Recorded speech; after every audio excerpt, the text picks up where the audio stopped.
Hi everyone, welcome back to Dimitra's Dishes, and it's Meatless Monday. Today I'm going to teach you how to make Manitaropita or mushroom pie. It's actually going to be a mushroom and leek pie that I'm making in phyllo, and I'm going to roll it up into a spiral because that is my favorite shape to cook phyllo pastries in. It's going to be delicious. If you don't like, if you're not a huge fan of mushrooms, you can use this same recipe and substitute the mushrooms for eggplant, zucchini, sun-dried tomatoes, whatever your favorite vegetable is, you can go ahead and use that in this recipe. Just follow the same sequence that I'm doing and then it'll come out perfect, I promise. I've showed how to make leek and pepper pies before in another episode, and I'll link that up in the card section so you can go over there and watch that video, and maybe you'll make that too. They're delicious. They're great to serve as a main course if you'd like, with a nice salad and tzatziki on the side, or you can serve them as appetizers for your party. Any way you make them, just go ahead and make them because they're so good. Let's go over the ingredients so we can get started. We're going to need some olive oil, 2 leeks, some scallions, also known as green onions, parsley, fresh mint, some Kalamata olives, fresh garlic, feta cheese, roasted red peppers, some butter. We need some mushrooms, eggs, salt, pepper, dried oregano, or you can use thyme, and phyllo. The best way to clean mushrooms is using a damp kitchen towel. You never want to run these under water because then they're going to absorb the water and become very spongy and soggy. So you just rub them and then they're going to be clean. Take off the stems and set them aside and save them for soups or stews. They're going to be perfect, stored in the freezer. Now we're just going to slice the mushrooms.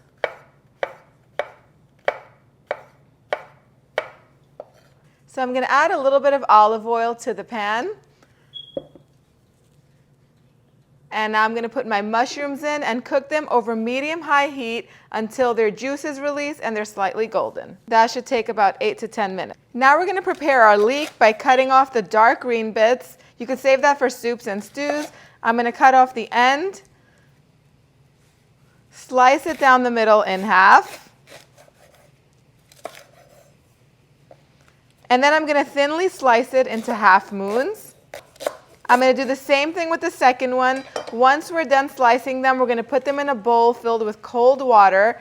And I'm going to move them around so that way all of the dirt that's trapped in between the leaves will fall down to the bottom. Then I'm going to lift the leeks out and put them in a strainer so that way we can remove all the excess water. Now we're going to finely chop the scallions, and we're going to do the same thing like we did with the leeks. Once they're finely sliced, we're going to go ahead and add them in a bowl of water. Whatever dirt is trapped inside of them will sink down to the bottom. Then we're going to carefully lift them out and strain them so that way they're nice and dry. Now we're going to season these with salt and some freshly ground black pepper. And now I'm going to grate my garlic cloves and add them to my mushrooms. In goes the grated garlic. We're going to mix the garlic around and let it cook for another minute or so on high heat. Now we're going to season with a little bit of dried oregano. You can use thyme if you like. Fresh thyme and mushrooms go great together. And that is just smelling incredible already. These are done. We're just going to add these to our mixing bowl. I'm going to add 2-3 tablespoons olive oil in my pan. And in go the leeks.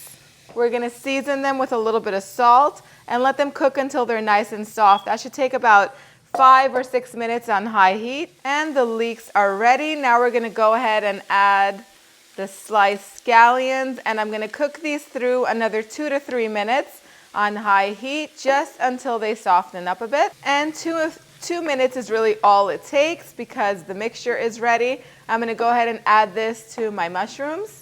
Mix everything all together. This mixture is already fantastic as it is and can be used in many recipes, but we're going to make it even better by crumbling in some feta cheese. And if you wanted to keep this vegan, just leave the feta out. Mix it all up. Now we're going to finally chop up these roasted red bell peppers.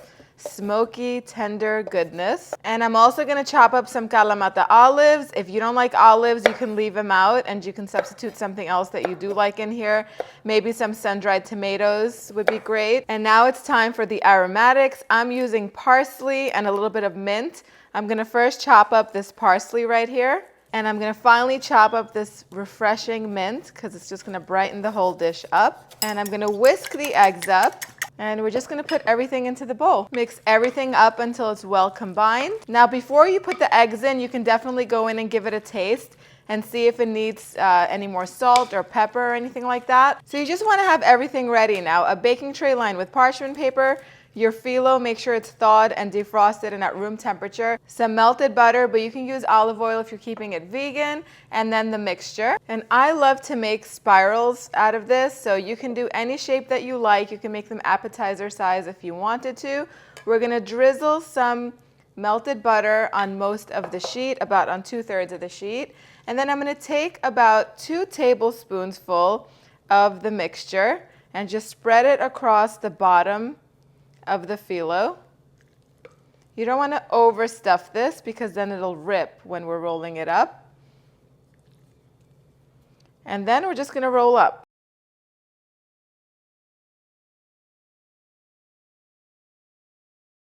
And don't worry about it if it's beginning to tear on you.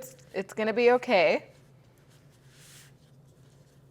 If it tears too much like this one, go ahead and wrap it up in another sheet of phyllo. Again, drizzle a little bit of butter on top of that one as well.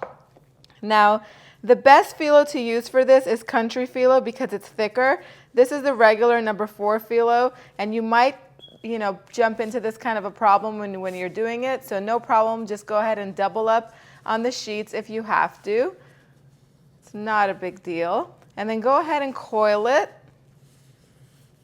into a spiral. And now just place it on the baking tray. And we're just gonna keep doing this until all of the filling runs out. Now I'm gonna brush the melted butter on top of each spiral. This is gonna help them bake up to be nice and golden and crisp. So now it's time to put these in the oven. My oven is preheated to 400 degrees Fahrenheit. I'm gonna pop the tray in the center rack and I'm gonna bake it for about 35 to 40 minutes, maybe 45 minutes, or until it's beautifully golden on top and the phyllo is nice and crisp. These are fabulous, made ahead and stored in the freezer. In that case, you would not bake them, just do everything I just did, and before the baking step, put them in your freezer, and then once you're ready to bake them, take them out, cover them with foil, and then bake them in the oven for about 30 minutes, remove the foil, and then bake them until they're nice and golden. It can take another 30 or 40 minutes, and they're just gonna be perfect. They stay fresh in the freezer up to a month, so you can do either or. As soon as mine come out of the oven, I'm gonna show you what they look like. Once they come out, make sure that you let them cool a little bit because the filling is going to be piping hot. These are great served warm or even at room temperature. I'm gonna go in and give mine a little taste. The phyllo is crisp and buttery and oh so delicious. The filling is just to die for, you guys. The mushrooms along with the feta cheese complement each other so well. It's creamy, yet it has a great texture. You guys are gonna definitely love this one. Go on over to the website and print this recipe. You know what it is, www.dimitrasdishes.com. I have the instructions written underneath the video as well in the description box. Let me know if there's anything else that you'd like to learn in the comment section down below. I will see you all next time. Yes, us.